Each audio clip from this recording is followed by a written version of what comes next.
कोल्हापुरातील करवीर तालुक्यातील कुरुगले येथे कॉलेज संपल्यानंतर घरी जाण्यासाठी महाविद्यालयीन तरुणी बसची वाट पाहत होत्या। यावेळी महाविद्यालयाकडून बस थांबा असलेल्या रस्त्यावर काही तरुणांची भरधाव वेगाने चारचाकीसोबत स्टंटबाजी सुरू होती। त्याने स्टंटबाजीच्या नादात राधानगरी कोल्हापूर मार्गावर रस्त्याच्या दुतर्फा उभ्या असलेल्या मुलींच्या घोळक्यामध्ये कार घातली। यावेळी कारनं 4 मुलींना जोराची धडक दिली। कारनं काही अंतरावर रस्त्यावरून फरफटत नेलं।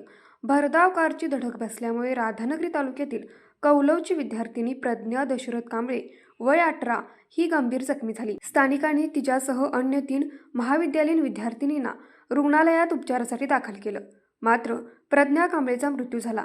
गंभीर जखमी झालेल्या अस्मिता अशोक पाटील राहणार कौलव, श्रावणी उदय सरनोबत राहणार कसबा तारे आणि श्रेया वसंत डोंगळे राहणार घोटोडे यांना खासगी रुग्णालयामध्ये उपचारासाठी दाखल करण्यात आला आहे। अचानक घडलेल्या या घटनेमुळे बस थांब्यावर उभ्या असलेल्या सुमारे 50 मुली गोंधळून गेल्या होत्या।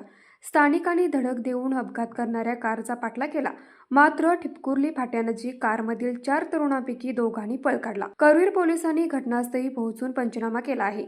या अपघातात तरुणीचा हकनाक जीव गेल्यानं कोल्हापूर जिल्ह्यात शोककळा पसरली आहे। अधिक तपास करवीरचे पोलीस निरीक्षक किशोर शिंदे करीत आहेत। न्यूज मराठी 24 कोल्हापूर।